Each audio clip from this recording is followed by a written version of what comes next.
ईश्वर कण कण में व्याप्त हैं, हमारे चारों ओर, हर एक वस्तु में, हर आत्मा में। मंदिर, मस्जिद, गुरुद्वारा, गिरजाघर, इन सभी में ईश्वर बसते हैं। ईश्वर ने मनुष्य की रचना बाद में की, उसकी मुक्ति के मार्ग पहले ही रच दिए। हमारा भारतवर्ष महातीर्थों की धरती है। इन महातीर्थों की महिमा ऐसी है कि लोग जीवन भर इनके दर्शनों की प्रतीक्षा करते हैं। श्री कृष्ण वासुदेवाय देवकी नंदन नमस्तुते। जगन्नाथपुरी भारत भूमि का एक अलौकिक अंश है। जिस तरह हम इस धरती पर अनेकों बार जन्म लेते हैं और इसी तरह इस संसार से अनेकों बार विदा लेते हैं। माना जाता है कि विष्णु भगवान जब अपने चारों धाम पर बसे अपने धाम की यात्रा पर जाते हैं तो हिमालय की ऊंची चोटियों पर बसे अपने धाम बद्रीनाथ में स्नान करते हैं। गुजरात के द्वारिका में वस्त्र धारण करते हैं, पुरी में भोजन करते हैं, रामेश्वरम में विश्राम करते हैं। लेकिन द्वापर के बाद श्री कृष्ण पुरी में विश्राम करने लगे और बन गए जग के नाथ यानी जगन्नाथ। जगन्नाथपुरी का जगन्नाथ धाम चारों धामों में से एक है। यहाँ भगवान जगन्नाथ अपने बड़े भाई बलभद्र और सुभद्रा के साथ विराजते हैं। प्राचीन पुरी नगरी उड़ीसा राज्य के समुद्र तट पर बसा है। जगन्नाथ मंदिर विष्णु भगवान के 8वें अवतार श्री कृष्ण को समर्पित है। धर्मशास्त्रों में जगन्नाथपुरी को श्री क्षेत्र, शंख क्षेत्र, नीलांचल और नीलगिरी भी कहा जाता है। यहाँ देश की समृद्ध बंदरगाहें भी हैं और इसे प्राचीन काल में उत्कल प्रदेश भी कहा जाता था, जहाँ जावा, सुमात्रा, इंडोनेशिया, थाईलैंड आदि देशों के व्यापार बंदरगाहों के रास्ते हुआ करते थे। प्राचीन समय में यहाँ नीलांचल पर्वत हुआ करता था, जहाँ देवतागण नील माधव भगवान की पूजा करते थे। ये भगवान विष्णु के 4 धामों में से एक है और यहाँ लक्ष्मीपति विष्णु भगवान ने अनेक लीलाएं की हैं। ब्रह्म और स्कंद पुराण के अनुसार यहाँ विष्णु भगवान पुरुषोत्तम नील माधव के रूप में अवतरित हुए और सबर जाति के परम पूज्य देवता बन गए। पहले कबीले के लोग अपने देवताओं की मूर्ति को काष्ठ यानी लकड़ी से बनाया करते थे। रामायण के उत्तराखंड के अनुसार भगवान राम ने विभीषण को अपने इक्ष्वाकु वंश के कुल देवता भगवान जगन्नाथ की आराधना करने को कहा। आज भी पुरी के मंदिर में विभीषण की वंदापना की परंपरा है। इस मंदिर का सबसे पहला प्रमाण महाभारत के वन पर्व के दौरान मिलता है। सबसे पहले सबर जाति के आदिवासी विश्ववसु ने भगवान नील माधव की पूजा की थी। सबर जाति के आदिवासी विश्ववसु ने नील माधव के रूप में भगवान जगन्नाथ की आराधना की थी। इंद्रद्युम्न मालवा का राजा था, जिनके पिता का नाम भारत और माता का सुमति नाम था।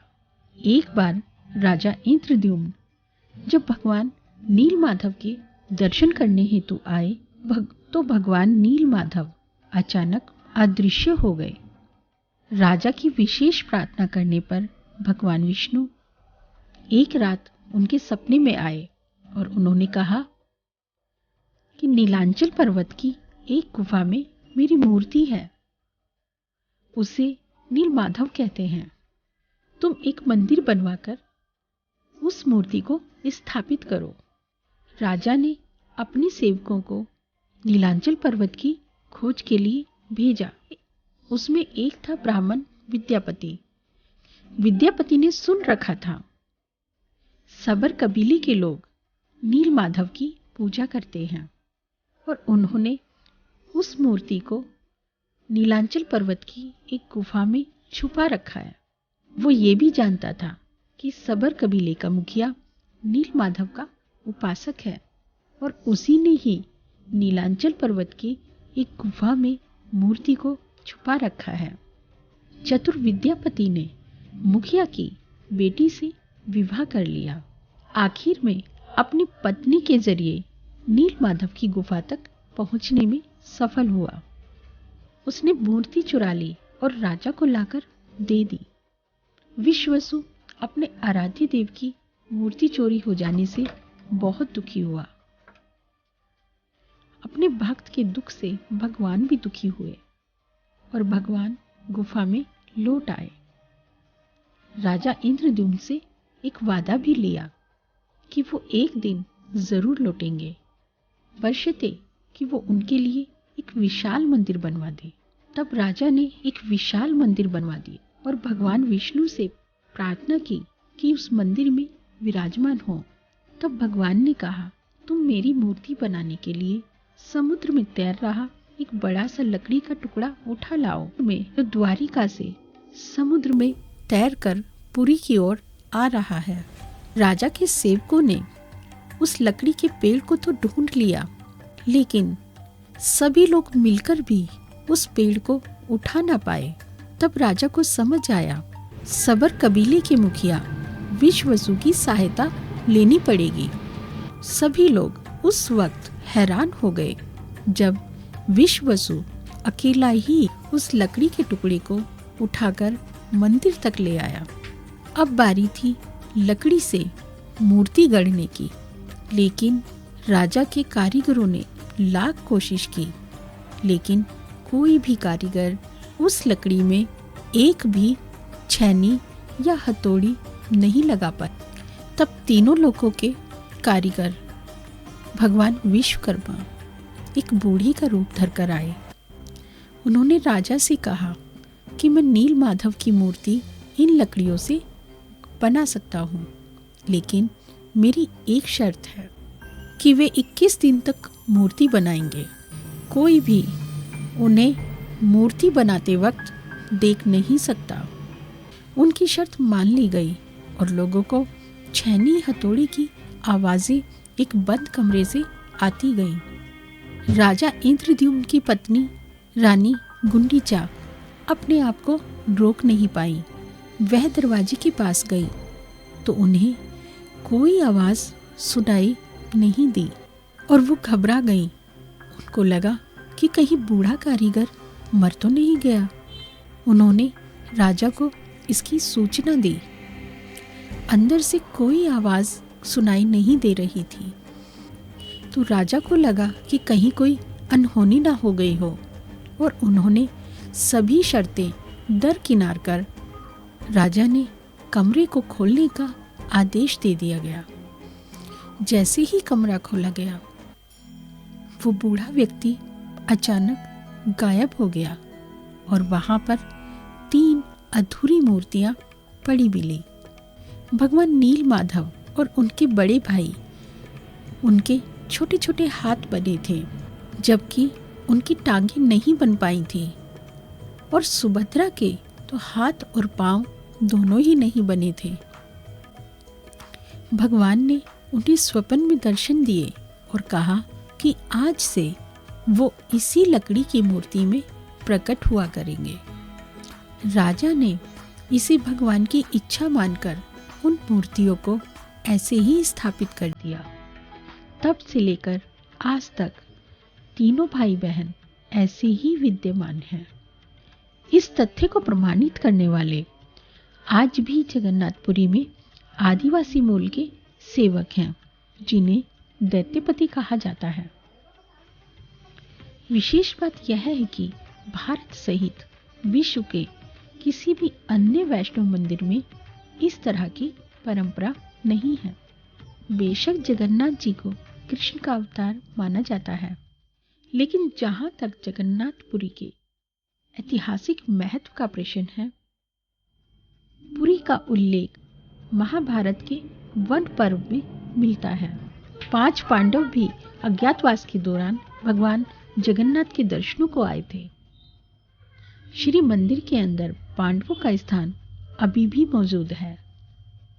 भगवान जगन्नाथ जब चंदन यात्रा करते हैं तो 5 पांडव नरेंद्र सरोवर में उनके साथ जाते हैं। कहते हैं ईसा मसीह भी जब कश्मीर आए तब पुनः बेथलेहम जाते वक्त उन्होंने भगवान जगन्नाथ के दर्शन किए।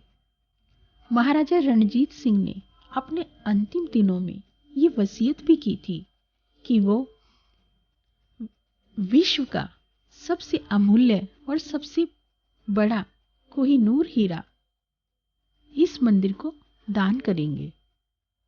लेकिन ये संभव ना हो सका क्योंकि उस समय तक ब्रिटिश सरकार ने पंजाब पर अधिकार करके महाराजा रणजीत सिंह की सभी संपत्ति जब्त कर ली थी, वरना कोहिनूर हीरा भगवान जगन्नाथ के मुकुट की शान होता।